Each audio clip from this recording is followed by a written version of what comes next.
It was the 40th birthday celebration for Ryan Watson, celebrated with his wife Valerie and two other couples that went from bliss to torture in an instant. To not be with my kids, to not be home with Valerie right now it's the most awful thing that I have ever lived through at this point. I don't know what's in store for Ryan. I don't know what's going to happen with our kids. The chain of events started by what Watson says was a simple mistake on a trip to Turks and Caicos 2 weeks ago, not realizing his duffel bag contained deer hunting bullets from a trip months earlier.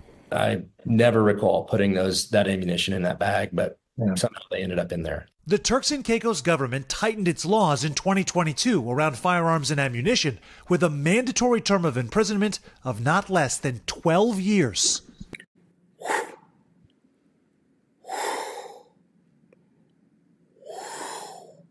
Not less than 12 years? Jesus. Oh my God. I don't know if we should look at this and say that this just shows that America is incredibly lax, and one of the reasons why criminals feel compelled to be able to do some of the stuff that they do here as far as our laws is concerned, or 12 years is a crazy number, football numbers for ammunition. But you got to be aware of the things that's going on in other countries, and if not, then you shouldn't be over there. Ignorance of the law is no excuse. I can sympathize with it. I can absolutely sympathize with it. But at the same time, ignorance of the law is no excuse. Whew. Boy, I tell you what, every single time that I go into a country or out of the state or anywhere for that matter, I am absolutely, positively double checking, triple checking, and quadruple checking every single piece of luggage that I have to make sure that I am not caught up in no foolishness. That's a lot of time, bro. Last September, the Bahamian embassy and U.S. governments issued warnings to travelers, but the Watsons say they were unaware. I had never, ever intended to bring any type of ammunition into this country. NBC Boston first broke the story of the couple's detention as their 7- and 9-year-old kids waited for them in Oklahoma City. I was like, we can't both be in prison for 12 years. We have kids at home. Valerie was released and reunited with her kids, but Ryan can't leave the island. Another American, Brian Hagerich, is also being detained there and awaiting trial. The Pennsylvania father of two was arrested in February when authorities also found hunting bullets he said he didn't know were in his bag. This has happened to enough individuals already, and we certainly don't want to see this happen to anybody else. Turks and Caicos officials say 8 firearms and ammunition prosecutions have involved U.S. tourists since the law went into effect. That includes this Indiana man who received a shorter 8-month sentence for exceptional circumstances. Ryan Watson says he's desperate to get home to his family. We can't set any type of expectations on when I can be home to those kids. And that is and will always be my ultimate goal. You could tell my man is going through it. My man is stressed. He's stressed the hell out. And I don't blame him for being stressed out. I wouldn't want to trade shoes with him. I wouldn't want to be in this position. You better start a YouTube channel and start getting that money up or something.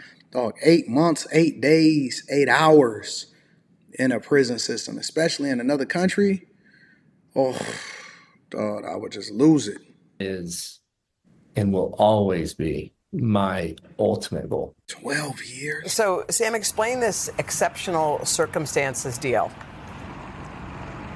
So Ryan Watson certainly could qualify, Hoda. We're all waiting to find out if he will, based on the criteria that the government there had laid out for the case of that Indiana man. Examples they cited of exceptional circumstances include things like no criminal intention of use with those bullets. In addition to that, good standing and character in your country at home, a licensed weapon that would have been in play here, and then firearm training previously. The State Department has weighed in and said they're at the ready right now to help in any way they can. But the reality of the situation is this is another country's rules and laws, and there's just not that much that they can do. And you got to abide by the rules and the laws of the land that you are in, and it's no exception. It's no exception. And again, ignorance of the law is no excuse for it.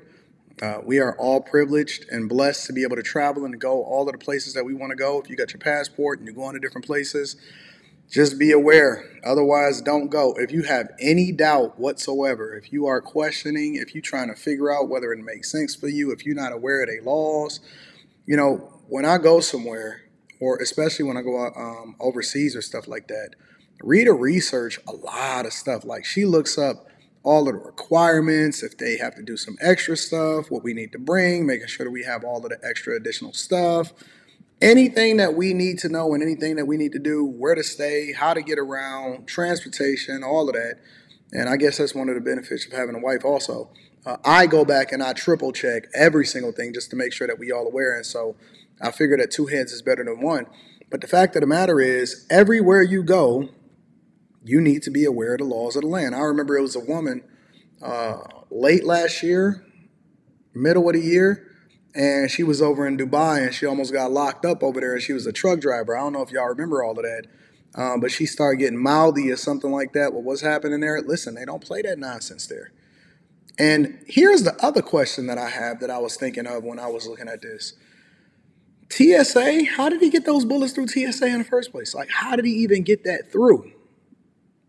TSA, for the most part, seem like they be on top of everything. Like, I don't even be having nothing. I think I got some metal somewhere in my arm or something, because every time I go through that mug and then I do the little thing where I got my hands up like this, they just, got to check it, whatever, blah, blah, blah. They make me take my hoodie off if I got an extra shirt on up under it and all of this stuff.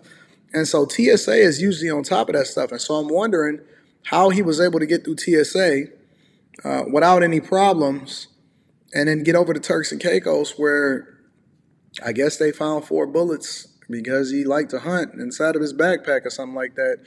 Listen, all I'm saying is you got to be careful. You got to protect yourself. You got to do the thing that's in your best interest. And if you even remotely, I'm sympathetic to it, because it doesn't seem like he was doing nothing intentional.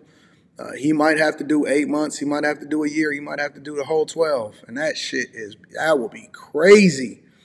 But if I ever start to get in contact, or if I'm worried about, I even check to see what type of stuff happens in different places, just to see if anything was to happen hypothetically, what would I have to deal with and what would I be facing as far as laws of their land and stuff? Because, you just don't know. And if I don't think that the risk is worth the reward, not to say that I would ever do anything, but again, I like to be aware of what's happening in the same way that I'm aware of what's happening in the place that I live in right now, then I just wouldn't go. There's too many other places for me to research and go to. And we got to be careful. We got to be on top of things. We got to be aware of it. But more importantly, the lesson, I think, also in this, in addition to the fact that you need to be aware of what's going on around you, I think another lesson of this is other countries don't fuck around, and they enforce the rules and the laws of their land. We used to everything being lax and getting a slap on the wrist and no big deal about it. You can't make no mistake over there. And I don't know why their laws are so stringent. Maybe they had a problem with crime or people doing stuff, and so they had to lock stuff down in order to get people in order. But they clearly not messing around, and that's clearly not America, because you can get away with that junk here. You can go drunk driving. You get all kind of slaps on the wrist. I say a lot of times that speeding is just a suggestion for people that got money. You know what I'm saying? Like, man, you get a good lawyer. Money fix a lot of problems, agrees a lot of poems, and get a lot of things through. But I feel sorry for his kids and his family, and I wish him the best. I hope he got some good people on his side that can get him through this. Let me know what y'all think inside of the comments. Make sure y'all tap into the Patreon. Link is in the description. I love y'all. I appreciate y'all. Looking forward to reading y'all comments on this one.